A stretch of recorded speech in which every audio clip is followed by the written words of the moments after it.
ಧನುರಾಶಿಯವರೇ ನಮಸ್ಕಾರ ಸ್ನೇಹಿತರೆ. ಮಾಹಿತಿಯುಕ್ತ ವಿಡಿಯೋದಲ್ಲಿ ನಾವು ನಿಮ್ಮನ್ನು ತುಂಬ ಸ್ವಾಗತಿಸುತ್ತೇವೆ. ಒಂದು ದೊಡ್ಡ ಯುದ್ಧ ನಡೆಯಲಿರುವುದು ಹೌದು ಸ್ನೇಹಿತರೆ. ನಾನು ಹೇಳುತ್ತಿರುವುದು ಅದೇ ಯುದ್ಧದ ಬಗ್ಗೆ. ನಾನು ಪುರಾಣಗಳಲ್ಲಿ ಇದ್ದ ಮತ್ತು ಅವು ಒಂದು ಹೆಸರಿನಿಂದ ಕರೆಯಲ್ಪಡುತ್ತಿದ್ದ ವಿಷಯದ ಬಗ್ಗೆ ಮಾತನಾಡುತ್ತಿದ್ದೇನೆ. ಇದನ್ನು ಮಹಾಭಾರತ ಎಂದು ಕರೆಯಲಾಗುತ್ತಿತ್ತು ಸ್ನೇಹಿತರೆ. ಈಗ ಅದೇ ಬದಲಾವಣೆ ಮತ್ತು ಅದೇ ಹೋರಾಟ ವರ್ಷಗಳು ಇದು ನಿಮ್ಮ ಜೀವಿತಾವಧಿಯಲ್ಲಿ ನಂತರ ಪುನರಾವರ್ತನೆಯಾಗುತ್ತದೆ. ಆದ್ದರಿಂದಲೇ ಈಗಲೇ ಜಾಗರೂಕರಾಗಿರಿ, ಏಕೆಂದರೆ ಈ ಸರ್ವಾಂಗೀಣ ಹೋರಾಟ ಒಮ್ಮೆ ತಪ್ಪಾಗಿ ಸಂಭವಿಸಿದರೆ ನನ್ನ ಪ್ರೀತಿಯ ಸ್ನೇಹಿತರೆ ಏನಾಗುತ್ತದೆ? ನೀವು ನಂತರ ವಿಷಾದಿಸಬಹುದು ಮತ್ತು ನೀವು ಎಲ್ಲೋ ಒಂದು ಮೂಲೆಯಲ್ಲಿ ಕೊನೆಗೊಳ್ಳಬಹುದು. ನಾನು ಕುಳಿತು ಅಳಬಹುದು, ನಾನು ಒಪ್ಪಿಕೊಳ್ಳುತ್ತೇನೆ. ಇದನ್ನು ಕೇಳಿದ ನಂತರ ಪ್ರಿಯ ಸ್ನೇಹಿತರೆ, ನೀವು ನಿಜವಾಗಿಯೂ ದುಃಖಿತರಾಗುವಿರಿ, ನೀವು ನಿಜವಾಗಿಯೂ ಕಹಿಯನ್ನು ಅನುಭವಿಸುವಿರಿ. ಆದರೆ ಇಂದು ಸ್ನೇಹಿತರೆ, ನಾನು ಸ್ವಂತವಾಗಿ ಯಾವುದೇ ಮಾಹಿತಿಯನ್ನು ನೀಡುವುದಿಲ್ಲ. ಈ ಮಾಹಿತಿಯು ನಿಮಗೆ ಸಂತೋಷದ ಮೂಲವೂ ಆಗಿರುತ್ತದೆ, ನಿಮ್ಮನ್ನು ಶ್ರೀಮಂತರನ್ನಾಗಿ ಮಾಡುತ್ತದೆ. ಏಕೆಂದರೆ ನೀವು ಈ ಸಮಯವನ್ನು, ಈ ಚಿಹ್ನೆಯನ್ನು ಈಗಲೇ ಅರ್ಥ ಮಾಡಿಕೊಂಡರೆ ಆಗ ನೀವು ಚೇತರಿಸಿಕೊಳ್ಳುತ್ತೀರಿ ಮತ್ತು ನೀವು ಚೇತರಿಸಿಕೊಂಡರೆ ನಮ್ಮ ಭಗವಾನ್ ಸೂರ್ಯದೇವ ನಿಮಗೆ ಸಹಾಯ ಮಾಡುತ್ತಾನೆ. ಸೂರ್ಯ ದೇವರು ಇಂದು ನಿಮಗೆ ಬಹಳಷ್ಟು ಸಹಾಯ ಮಾಡಲಿದ್ದಾರೆ. ದೇವರಿಂದ ನೀವು ಎಂದಿಗೂ ನಿರೀಕ್ಷಿಸದ ಸಹಾಯ. ಹೌದು ಸ್ನೇಹಿತರೆ, ಇಂದು ನಾನು ನಿಮ್ಮ ಜಾತಕದಿಂದ ಪಡೆದ ಹಲವಾರು ಸ್ಥಿತಿಗಳ ಬಗ್ಗೆ ಹೇಳುತ್ತಿದ್ದೇನೆ. ಸೂರ್ಯ ದೇವರು ನಿಮಗೆ ಮತ್ತೆ ಒಳ್ಳೆಯ ಸುದ್ದಿಯನ್ನು ತರುತ್ತಾನೆ. ಸ್ಥಳೀಯ ಜನರು ನಿಮಗೆ ಸಹಾಯ ಮಾಡುತ್ತಾರೆ. ಆದ್ದರಿಂದ ಸಹಾಯ ಮಾಡುವುದು ನಿಮ್ಮ ಕರ್ತವ್ಯ, ಪಡೆದುಕೊಳ್ಳುವುದು ನಿಮ್ಮ ಕರ್ತವ್ಯ. ದಯವಿಟ್ಟು ವಿಡಿಯೋವನ್ನು ತಕ್ಷಣ ಲೈಕ್ ಮಾಡಿ ಮತ್ತು ಕಮೆಂಟ್ ಬಾಕ್ಸ್ನಲ್ಲಿ ಜೈ ಭಗವಾನ್ ಎಂದು ಬರೆಯಿರಿ. ದಯವಿಟ್ಟು ಸೂರ್ಯ ದೇವ ಮಹಾರಾಜ್ ಎಂದು ಬರೆಯಿರಿ, ಏಕೆಂದರೆ ನಮ್ಮ ಧಾರ್ಮಿಕ ಗ್ರಂಥಗಳ ನಂಬಿಕೆಯ ಪ್ರಕಾರ ಈ ಸಮಯದಲ್ಲಿ ನಾವು ಸೂರ್ಯ ದೇವ ಅವರ ಬಗ್ಗೆ ಕಮೆಂಟ್ ಮಾಡಿದರೆ ಎಂದು ಹೇಳಲಾಗುತ್ತದೆ. ನಂತರ ನಮ್ಮ ಮನೆಗೆ ಹಣ ಬರಲು ಪ್ರಾರಂಭಿಸುತ್ತದೆ. ನಮ್ಮ ಮೇಲೆ ಕತ್ತಲೆ ಇದ್ದರೆ ಕತ್ತಲೆ ಸರಿದು ಹೋಗುತ್ತದೆ, ಕೊನೆಗೊಳ್ಳುತ್ತದೆ ಮತ್ತು ಯಶಸ್ಸಿನ ಪ್ರಕಾಶಮಾನವಾದ ಕಿರಣವು ನಮ್ಮ ಮೇಲೆ ಮೂಡುತ್ತದೆ. ನನ್ನ ಪ್ರೀತಿಯ ಸ್ನೇಹಿತರೆ, ಹಾಗಾದರೆ ನೀವು ತಕ್ಷಣ ಅದನ್ನು ಕಮೆಂಟ್ಗಳಲ್ಲಿ ಬರೆಯಿರಿ ಮತ್ತು ವಿಡಿಯೋಗೆ ಲೈಕ್ ಮಾಡುವುದನ್ನು ಮರೆಯಬೇಡಿ. ದಯವಿಟ್ಟು ಈಗಲೇ ಕಮೆಂಟ್ಗಳಲ್ಲಿ ಬರೆದಿಡಿ. ಬನ್ನಿ ಸ್ನೇಹಿತರೆ, ಬಹಳ ಮುಖ್ಯವಾದ ಬದಲಾವಣೆಯ ಬಗ್ಗೆ ಮಾತನಾಡೋಣ. ಸ್ನೇಹಿತರೆ, ಮುಂದಿನ 3 ದಿನಗಳಲ್ಲಿ ನೀವು ಯಾವುದೇ ತಪ್ಪುಗಳನ್ನು ಮಾಡಬಾರದು, ಏಕೆಂದರೆ ಇಂದು ನೀವು ಥಂಬ್ನೇಲ್ನಲ್ಲಿ ನೋಡಿದ್ದು ಮತ್ತು ನೀವು ಓದಿದ ಸಂದೇಶವು ತಪ್ಪಲ್ಲ. ಇದು ಭವಿಷ್ಯವಾಣಿ, ಆದರೆ ಈಗ ವಾಸ್ತವವಾಗಿರುವ ಭವಿಷ್ಯವಾಣಿಯಾಗಿದೆ. ಮಹಾಪುರಾಣದಲ್ಲಿ, ಅಂದರೆ ಹಲವು ವರ್ಷಗಳ ಹಿಂದೆ ಯುದ್ಧ ನಡೆದಾಗಲೆಲ್ಲ, ಯುದ್ಧದ ಪರಿಸ್ಥಿತಿ ಇದ್ದಾಗಲೆಲ್ಲ ಆ ಯುದ್ಧಗಳು ತುಂಬ ಅಪಾಯಕಾರಿಯಾಗಿದ್ದವು ಮತ್ತು ಯಾರೂ ಅವುಗಳನ್ನು ತಡೆಯಲು ಸಾಧ್ಯವಿಲ್ಲ ಎಂದು ನಿಮಗೆ ತಿಳಿದಿದೆ.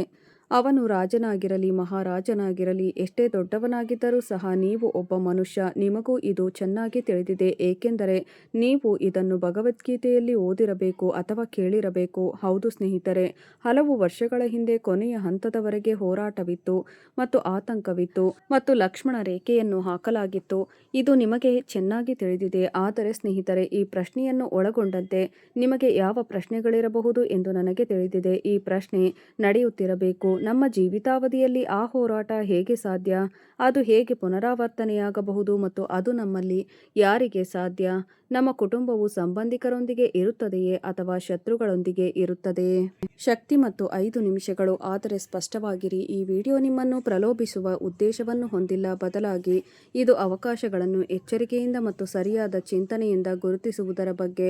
ಮಹಾದೇವನ ಕೃಪೆಯಿಂದ ಮನಸ್ಸನ್ನು ಶಾಂತವಾಗಿರಿಸಿ ಮತ್ತು ನಿಮ್ಮ ಮನಸ್ಸು ಸರಿಯಾದ ದಿಕ್ಕಿನಲ್ಲಿ ನಿರ್ದೇಶಿಸಲ್ಪಡುತ್ತದೆ. ಇದು ಅತ್ಯಂತ ದೊಡ್ಡ ಶಕ್ತಿ. ಆದ್ದರಿಂದ ಪ್ರಾರಂಭಿಸೋಣ. ಇವತ್ತಿನ ವಿಶೇಷ ಸುದ್ದಿ ಇಲ್ಲಿದೆ ಸ್ನೇಹಿತರೆ, ನೀವು ತುಂಬಾ ಸಂತೋಷ ಪಡುತ್ತೀರಿ. ಯಾರಿಗೂ ಹೇಳಬೇಡಿ ಸ್ನೇಹಿತರೆ. ನಿಮ್ಮ ಜೀವನದಲ್ಲಿ ಎಂತಹದೇ ಸಮಸ್ಯೆಗಳಿದ್ದರೂ ಸ್ಕ್ರೀನ್ನ ಮೇಲೆ ಕಾಣುತ್ತಿರುವ ಗುರೂಜಿಯವರಿಗೆ ಕರೆ ಮಾಡಿ ನಿಮ್ಮ ಸಮಸ್ಯೆಗಳನ್ನು ಬಗೆಹರಿಸಿಕೊಳ್ಳಬಹುದು. ಗುರೂಜಿಯವರು ವಿದ್ಯೆ, ಉದ್ಯೋಗ, ಗಂಡ ಹೆಂಡತಿ ಕಲಹ, ಮದುವೆ ವಿಳಂಬ, ಸಂತಾನ ಸಮಸ್ಯೆ, ಕೋರ್ಟ್ ಕಚೇರಿ, ಇನ್ನು ನಿಮ್ಮ ಸಮಸ್ಯೆ ಏನೇ ಇರಲಿ 3 ದಿನದಲ್ಲಿ ಪರಿಹಾರ ಮಾಡಿಕೊಡುತ್ತಾರೆ. ಸೂರ್ಯ ಬೆಳಗುತ್ತಾನೆ ಮತ್ತು ರಾಹು ಕೇತು ನಿಮ್ಮ ಅದೃಷ್ಟವನ್ನು ಶ್ರೀಮಂತಗೊಳಿಸುತ್ತಾನೆ. ಈ 5 ವಿಷಯಗಳನ್ನು ಯಾವಾಗಲೂ ನೆನಪಿಡಿ, ಇದನ್ನು ಮನಸ್ಸಿನಲ್ಲಿ ಇಟ್ಟುಕೊಳ್ಳಿ. ಅದಾದ ನಂತರ ನೀವು ದೇವರು ಮತ್ತು ದೇವತೆಗಳಿಂದ ಒಳ್ಳೆಯ ಆಶೀರ್ವಾದಗಳನ್ನು ಪಡೆಯಬಹುದು. ನಿಮಗೆ ಚಿನ್ನದ ಮೊಟ್ಟೆ ಇಡುವ ಕೋಳಿ ಸಿಗುತ್ತದೆ. ಹೌದು ಸ್ನೇಹಿತರೆ, ನಿಮಗೆ ಚಿನ್ನದ ಮೊಟ್ಟೆ ಇಡುವ ಕೋಳಿ ಸಿಗುತ್ತದೆ. ಜೀವನವು ಸಂಪೂರ್ಣವಾಗಿ ಬೆರಗುಗೊಳಿಸುತ್ತದೆ, ಏಕೆಂದರೆ ಅದು ಚಿನ್ನದ ಮೊಟ್ಟೆಗಳನ್ನು ಇಡುತ್ತದೆ. ಅವುಗಳಲ್ಲಿ ಡಜನ್ ಗಟ್ಟಲೆ ಚಿನ್ನದ ಮೊಟ್ಟೆಗಳು. ಪವಾಡದ ಕೋಳಿ ಈಗ ತನ್ನ ಆಗಮನವನ್ನು ಸೂಚಿಸುತ್ತಿದೆ. ವೀಕ್ಷಿಸಿ, ಕಾಸ್ಮಿಕ್ ಶಕ್ತಿಗಳು ಪರ್ವತ ಸಂಖ್ಯೆಗಳನ್ನು ನೀಡುತ್ತಿವೆ ಮತ್ತು ಇದನ್ನು ತಮಾಷೆಯಾಗಿ ತೆಗೆದುಕೊಳ್ಳಬೇಡಿ. ಸಂತೋಷಕ್ಕೆ ಕೊನೆಯೇ ಇರುವುದಿಲ್ಲ. ಬಿಡುವುದಿಲ್ಲ. ನಾನು ಧೈರ್ಯದಿಂದ ಮಾತನಾಡುತ್ತಿದ್ದೇನೆ, ಆದ್ದರಿಂದ ದಯವಿಟ್ಟು ಸ್ವಲ್ಪ ಸಮಯ ತೆಗೆದುಕೊಳ್ಳಿ. ನನ್ನ ಮಾತುಗಳನ್ನು ಗಮನವಿಟ್ಟು ಆಲಿಸಿ ಸ್ನೇಹಿತರೆ. ಇಂದಿನ ಭವಿಷ್ಯವಾಣಿಯು ನಿಮಗೆ ಸಾಮಾನ್ಯವಾದುದಲ್ಲ, ಏಕೆಂದರೆ ಇಂದು ನಾವು 2 ಮನೆಗಳ ಬಗ್ಗೆ ಮಾತನಾಡುತ್ತಿದ್ದೇವೆ. ಅವುಗಳೆಂದರೆ ರಾಹು ಮತ್ತು ಕೇತುವಿನ ಹೆಸರು ಕೇಳಿದ ತಕ್ಷಣ ಅನೇಕ ಜನರು ಭಯಭೀತರಾಗುತ್ತಾರೆ. ಹೌದು ಸ್ನೇಹಿತರೆ, ಆದರೆ ಜನರು ತೊಂದರೆ ಅನುಭವಿಸುವುದು ರಾಹು ಮತ್ತು ಕೇತುಗಳಿಂದ ಎಂದು ನಿಮಗೆ ತಿಳಿದಿದೆಯೇ? ಮತ್ತು ಅವರು ಅದನ್ನು ಗೊಂದಲದೊಂದಿಗೆ ಸಂಯೋಜಿಸುತ್ತಾರೆ. ಅದೇ ರಾಹು ಮತ್ತು ಕೇತು ಜಾತಕದಲ್ಲಿ ಸರಿಯಾದ ಸ್ಥಾನದಲ್ಲಿ ಇರಿಸಿದಾಗ ಗ್ರಹಗಳು ಬೆಂಬಲವಾಗಿ ಬಂದರೆ ಆ ವ್ಯಕ್ತಿಗೆ ಇದ್ದಕ್ಕಿದ್ದಂತೆ ಅವಕಾಶಗಳು ಸಿಗಲು ಪ್ರಾರಂಭಿಸುತ್ತವೆ. ದಯವಿಟ್ಟು ನೀವು ನೋಡಿದ್ದನ್ನು ತಮಾಷೆಗಾಗಿ ತಪ್ಪಾಗಿ ಭಾವಿಸಬೇಡಿ. ರಾಹು ಮತ್ತು ಕೇತು ಅದನ್ನು ಮಾಡುತ್ತಾರೆ. ಶ್ರೀಮಂತ, ನೀವು ಶಾಶ್ವತವಾಗಿ ನೆನಪಿಟ್ಟುಕೊಳ್ಳಬೇಕಾದ 5 ವಿಷಯಗಳು. ನೀವು ತಪ್ಪುಗಳನ್ನು ಮಾಡಿದರೆ ದೇವರು ನಿಮಗೆ ಮತ್ತೆ ಮತ್ತೆ ಅವಕಾಶ ನೀಡುವುದಿಲ್ಲ ಎಂದು ನೀವು ವಿಷಾದಿಸುತ್ತೀರಿ. ಹಣವು ನಿಮ್ಮ ಜೀವನದಲ್ಲಿ ಅಗತ್ಯವಾಗಿರುವುದರಿಂದ ಅವನು ಈಗ ನಿಮಗೆ ಅವಕಾಶ ನೀಡುತ್ತಿದ್ದಾನೆ. ಅವಶ್ಯಕತೆ ತುಂಬಾ ಇದೆ. ಹಣದ ಕೊರತೆಯಿಂದ ನೀವು ತುಂಬಾ ಚಿಂತಿತರಾಗಿದ್ದೀರಿ. ಆದರೆ ಈಗ ತಾಯಿ ನಿಮ್ಮ ಮೇಲೆ ಇದ್ದಾರೆ. ಮಹಾದೇವ ಮತ್ತು ಬಜರಂಗ ಬಲಿ ದಯಾಳುಗಳು. ಸ್ನೇಹಿತರೆ, ಜ್ಯೋತಿಷ್ಯದಿಂದ ನಂಬಿಕೆಯ ಪ್ರಕಾರ ರಾಹು ಮತ್ತು ಕೇತುವಿನ ಶಕ್ತಿಯನ್ನು ಬಹಳ ನಿಗೂಢವೆಂದು ಪರಿಗಣಿಸಲಾಗುತ್ತದೆ, ಅಥವಾ ನೀವು ಅದನ್ನು ಅರ್ಥ ಮಾಡಿಕೊಳ್ಳಬೇಕು. ನೀವು ಊಹಿಸದ ಸ್ಥಳಗಳಿಂದ ಅವಕಾಶಗಳು ಉದ್ಭವಿಸಬಹುದು ಮತ್ತು ಮುಖ್ಯವಾಗಿ ಭೋಲೆ ಬಾಬಾನ ಆಶೀರ್ವಾದ ನಿಮ್ಮಲ್ಲಿದ್ದರೆ ರಾಹು ಮತ್ತು ಕೇತುವಿಗೆ ಸಂಬಂಧಿಸಿದ ಕಠಿಣ ಶಕ್ತಿಗಳನ್ನು ಸಹ ನಿವಾರಿಸಬಹುದು. ಅದನ್ನು ಸಕಾರಾತ್ಮಕ ದಿಕ್ಕಿನಲ್ಲಿ ಬಳಸುವ ಸಂಪ್ರದಾಯವಿದೆ. 5ನೆಯ ಅಂಶವು ಅತ್ಯಂತ ಮುಖ್ಯವಾದ ಕಾರಣ. ಕೊನೆಯವರೆಗೂ ವಿಡಿಯೋವನ್ನು ಕೇಳಲು ಮರೆಯದಿರಿ. ನಿಮಗೆ ನಿಮ್ಮ ಶತ್ರುಗಳಿಗೆ ಆಘಾತವನ್ನುಂಟು ಮಾಡುವ ವಿಷಯ ಯಾವುದು? ಮತ್ತು ಇಂದಿನ ಪ್ರಮುಖ ವಿಡಿಯೋದಲ್ಲಿ ನಾವು ನ್ಯಾಯಾಲಯದ ಉದ್ಯೋಗಿ ಪ್ರಕರಣದ ಬಗ್ಗೆ ನಿಮಗೆ ಹೇಳುತ್ತೇವೆ. ನಿಮ್ಮ ಮನಸ್ಸಿಗೆ ಮುದ ನೀಡುವ ಮಾಹಿತಿಯನ್ನು ನಾವು ಹಂಚಿಕೊಳ್ಳುತ್ತೇವೆ. ಆದ್ದರಿಂದ ಮೊದಲ ಅಂಶವನ್ನು ಎಚ್ಚರಿಕೆಯಿಂದ ಆಲಿಸಿ ಸ್ನೇಹಿತರೆ. ಇದು ಜ್ಞಾನದ ವಿಷಯ. ಹೌದು ನನ್ನ ಪ್ರೀತಿಯ ಸ್ನೇಹಿತರೆ, ಜ್ಯೋತಿಷ್ಯದಲ್ಲಿ ರಾಹುವನ್ನು ಹಠಾತ್ ಘಟನೆಗಳು ಅಥವಾ ಹೊಸ ತಂತ್ರಜ್ಞಾನದ ಸಂಕೇತವೆಂದು ಪರಿಗಣಿಸಲಾಗುತ್ತದೆ. ವಿಭಿನ್ನ ಮಾರ್ಗಗಳು, ವಿದೇಶಿ ಸಂಪರ್ಕಗಳು ಮತ್ತು ಅನಿರೀಕ್ಷಿತ ಅವಕಾಶಗಳೊಂದಿಗೆ ಸಂಪರ್ಕ ಸಾಧಿಸುವುದು ಮತ್ತು ಈಗ ನಿಮ್ಮ ಜೀವನದ ಅತ್ಯಂತ ವಿಶೇಷ ಸಮಯವನ್ನು ಸೃಷ್ಟಿಸುವುದು ಆಗಿದೆ. ಹಾಗಾಗಿ ಭವಿಷ್ಯದಲ್ಲಿ ಹಳೆಯದಕ್ಕಿಂತ ಭಿನ್ನವಾದ ಅವಕಾಶ ನಿಮಗೆ ಸಿಕ್ಕರೆ, ಅದು ಹಿಂದಿನ ವಿಧಾನಕ್ಕಿಂತ ಸಂಪೂರ್ಣವಾಗಿ ಭಿನ್ನವಾಗಿದ್ದರೆ ಅದನ್ನು ತಕ್ಷಣ ನಿರ್ಲಕ್ಷಿಸಬೇಡಿ. ಆದರೆ ಮೊದಲು ಅದರತ್ತ ಗಮನ ಹರಿಸಿ. ಒಳ್ಳೆಯದನ್ನು ಹೇಗೆ ನಿಯಂತ್ರಿಸುವುದು? ಒಳ್ಳೆಯದು ಮತ್ತು ಕೆಟ್ಟದ್ದರ ನಡುವಿನ ವ್ಯತ್ಯಾಸವನ್ನು ತಿಳಿದುಕೊಳ್ಳಿ. ಯಾರಾದರೂ ಅನಿರೀಕ್ಷಿತವಾಗಿ ನಿಮ್ಮನ್ನು ಸಂಪರ್ಕಿಸಬಹುದು. ನೀವು ನಿಮ್ಮ ಹಳೆಯ ಕೆಲಸವನ್ನು ಮತ್ತೆ ಮುಂದುವರೆಸಬಹುದು. ಇದು ಕೂಡ ಆಗಬಹುದು. ಆನ್ಲೈನ್ ವ್ಯವಹಾರ, ಉದ್ಯೋಗ ಅಥವಾ ಹೊಸ ಕೌಶಲ್ಯವು ನಿಮಗೆ ಬಾಗಿಲು ತೆರೆಯಬಹುದು. ಆದರೆ ಇಲ್ಲಿ ಒಂದು ಎಚ್ಚರಿಕೆಯ ಮಾತು ಇದೆ ಸ್ನೇಹಿತರೆ. ರಾಹು ಮತ್ತು ಕೇತು, ನಾನು ನಿಮಗೆ ಒಂದು ಅವಕಾಶ ನೀಡಿದರೆ ನನಗೆ ಅದು ತಿಳಿದಿದೆ ಮತ್ತು ನಾನು ನಿಮ್ಮ ಭ್ರಮೆಯನ್ನು ಸಹ ಪರೀಕ್ಷಿಸುತ್ತೇನೆ. ಅನೇಕ ಜನರು ಈ ಭ್ರಮೆಯಲ್ಲಿ ಸಿಕ್ಕಿಹಾಕಿಕೊಳ್ಳುತ್ತಾರೆ. ಆದ್ದರಿಂದ ನೀವು ಕೇವಲ ದುರಾಸೆಯ ಆಧಾರದ ಮೇಲೆ ನಿರ್ಧಾರಗಳನ್ನು ತೆಗೆದುಕೊಳ್ಳಬಾರದು. ನೀವು ಹಣಕಾಸಿನ ವಿಷಯಗಳ ಬಗ್ಗೆ ಸಂಪೂರ್ಣ ಮಾಹಿತಿಯನ್ನು ಪಡೆಯಲೇಬೇಕು, ಏಕೆಂದರೆ ನಿಜವಾದ ಲಾಭವು ಬುದ್ಧಿವಂತಿಕೆ ಮತ್ತು ತಾಳ್ಮೆಯ ಸಂಯೋಜನೆಯಿಂದ ಬರುತ್ತದೆ. ನೀವು ನಿಮ್ಮ ಮನಸ್ಸನ್ನು ಸರಿಯಾದ ಸ್ಥಳದಲ್ಲಿ ಬಳಸುತ್ತಿದ್ದರೆ, ಹಣವು ನೀವು ಹೂಡಿಕೆ ಮಾಡುತ್ತಿದ್ದರೆ ಅಲ್ಲಿಂದ ನಿಮಗೆ ಉತ್ತಮ ಲಾಭ ಸಿಗುತ್ತದೆ ಎಂದು ನಾವು ಭಾವಿಸುತ್ತೇವೆ. ಆದರೆ ನಿಮ್ಮ ಜೀವನದಲ್ಲಿ ಏನಾದರೂ ಕೆಟ್ಟದ್ದು ಸಂಭವಿಸುತ್ತಿದ್ದರೆ ಮತ್ತು ಅದನ್ನು ತಡೆಯಲು ನಿಮಗೆ ಸಾಧ್ಯವಾಗದಿದ್ದರೆ, ನೋಡಿ, ಏನೋ ಕೆಟ್ಟದ್ದು ಸಂಭವಿಸುತ್ತಿದೆ ಎಂದು ನಿಮಗೆ ಅನಿಸುತ್ತದೆ. ಆದರೆ ದೇವರು ತಿಳಿದು ಇವುಗಳನ್ನು ಮಾಡುತ್ತಿದ್ದಾನೆ, ಏಕೆಂದರೆ ಭವಿಷ್ಯದಲ್ಲಿ ನಿಮಗೆ ಏನೋ ಒಳ್ಳೆಯದಾಗಲಿದೆ ಎಂದು ದೇವರಿಗೆ ಗೊತ್ತಿದೆ. ಆದರೆ ಸ್ನೇಹಿತರೆ, 2ನೆಯ ಪ್ರಮುಖ ವಿಷಯವೇನೆಂದರೆ ನೀವು ಯಾವಾಗಲೂ ನಿಮ್ಮ ಮಾತು ಮತ್ತು ನಿಮ್ಮ ಹೇಳಿಕೆಯನ್ನು ಉಳಿಸಿಕೊಳ್ಳುವುದು. ನೀವು ನಿಯಂತ್ರಣ ತೆಗೆದುಕೊಳ್ಳಬೇಕು. ನಿಮ್ಮ ಯಶಸ್ಸು ಸಾಧಿಸಿದರೂ ಅನೇಕ ಜನರಿದ್ದಾರೆ. ಅವರು ತಮ್ಮ ಯಶಸ್ಸಿನ ಬಗ್ಗೆ ಎಲ್ಲರಿಗೂ ಹೇಳುತ್ತಾರೆ. ಅವರು ತಮ್ಮ ಸ್ನೇಹಿತರಿಗೆ ಹೇಳುತ್ತಾರೆ. ಮತ್ತು ನೆನಪಿಡಿ, ಇಂದಿನ ಥಂಬ್ನೇಲ್ನಲ್ಲಿ ನೀವು ಒಂದು ನಿಶ್ಶಬ್ದ ಚಿಹ್ನೆಯನ್ನು ಗಮನಿಸಿರಬಹುದು. ನೀವು ನೋಡುವುದನ್ನು ಯಾರಿಗೂ ಹೇಳಬೇಡಿ, ಏಕೆಂದರೆ ಜ್ಯೋತಿಷ್ಯದಲ್ಲಿ ಮಾರ್ಗವನ್ನು ರಹಸ್ಯವಾಗಿ ಮತ್ತು ಗೌಪ್ಯವಾಗಿಡಲಾಗುತ್ತದೆ.